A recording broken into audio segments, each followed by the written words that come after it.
Welcome, we're Bereans at the Gate. This is our video blog for November 12th, 2018. It's good to have everybody together. So it's been a couple of weeks and the midterms happened. So let's start with just sort of reactions to the midterms. Mark, was it pretty much about the way you'd expected? I kind of held out this hope that the Democrats would not win the House. Oh. But I know that I was going against the grain. There were a couple of what I thought were reputable polls that might have led in that direction, but most everybody was saying no. I was a little surprised it went further than it went for the Democrats. Better than they expected. A little better than they expected. But all that being said, not shocked. Yeah.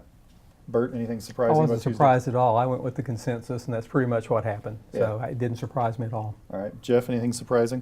I had been speculating that the Kavanaugh effect would be powerful. I did not anticipate that it would be as powerful as it was. I thought it was very strong in the numbers that we ultimately saw.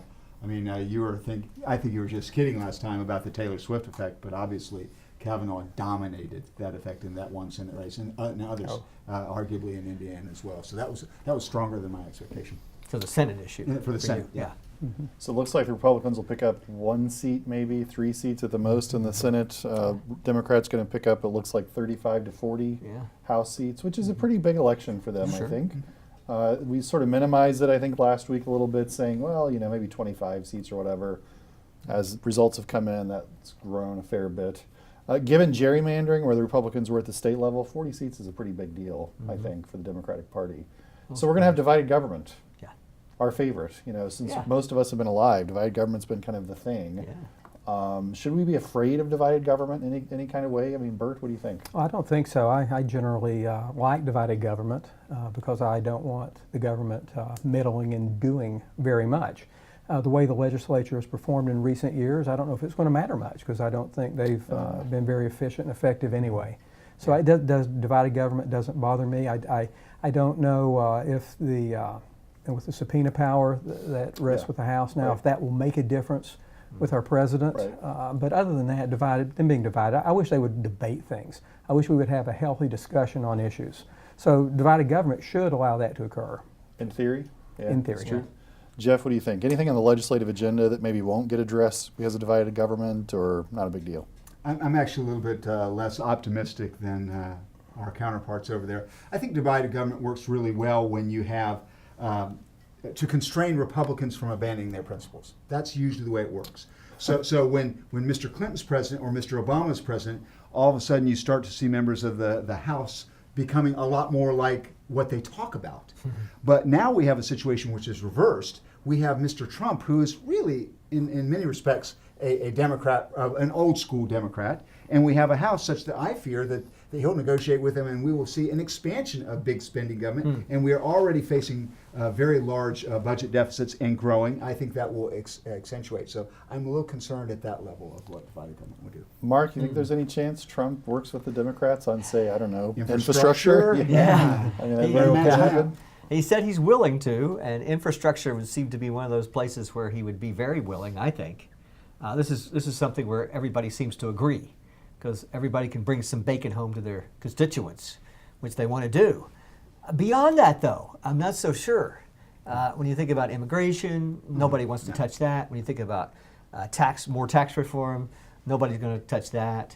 So I think in most respects, it's not going to make a difference. But it can make a difference in issues like that, like infrastructure. And that's pretty big. So, yeah, it could. Bert, any chance the Republicans in the Senate hold the line on infrastructure spending? So let's say Trump works with House, Democrats get something pushed through. Well, again, I have no idea, but I'm in the minority opinion here, but I do not dislike all infrastructure spending by the government. Sure. Not at all. I think it's one of the things that the government should be doing. I didn't say I did. So I do not have any idea, Mark, if it would come about. I just don't have a good enough reading. To me, you know, as I say, the Republicans right now are just blowing in the wind. I don't think they're principled at all, so I don't know what they'll do. You know, if they simply worry about re-election, which may be all within their purview, they might go right along with President Trump. And they will be worried about re-election. That tends to be more and more common for them to just vote more money, if possible. You vote for my program, I'll vote for your program, scratching each other's backs. And plenty of money is spent and everybody's happy back home and you get reelected. Well, the question becomes, because we are now on that actuarial upside on the budget deficits, which are coming with certainty as baby boomers are retiring, the large growth, Medicare, Social Security, and so will they keep being able? I mean, even when Mr. Obama was president, 2016 was going to be the low point with $1 trillion deficits under his proposal, Right. scheduled in early 2020s. We're now going to have $1 trillion deficits and beyond every year. Can they keep doing that? At what point does this begin to come in and implode the overall effort? Interest rates are rising. Yeah. I'm not sure how this goes down, but it could get uglier faster than people expect. Ask Greece. So. Yes, and a good example, Greece. Yeah, look what happened there. But look what happened when they tried to cut back. Rioting in the streets. Then they reversed course, asked for money from Germany. I don't know that's going to stop our Congress. Well, Greece, though, did not have the same economy No, that they we didn't. have. Didn't have the ability. We are not near the level of our taxation level. I mean, they could extract more taxes from us if they needed to. And it could accelerate. The problem could accelerate too, which we don't anticipate, right? The interest payments are an issue. New CBO estimates push it way up by about 2025. So it's quite possible that simply payments on the debt are going to curtail some of the things that government wishes it could be doing. What do you guys think the future of the Republican Party is? And when we think through the results we just saw, Donald Trump, I think to some degree, probably feels vindicated by the midterm elections. It wasn't a complete wipeout. He insisted, I don't know if you saw his press conference the next day after, the people who lost because they didn't embrace him enough, which is not surprising, I suppose, in some ways for him to insist that. But is this truly Donald Trump's party now? Or is there someone else willing to fight him for that title?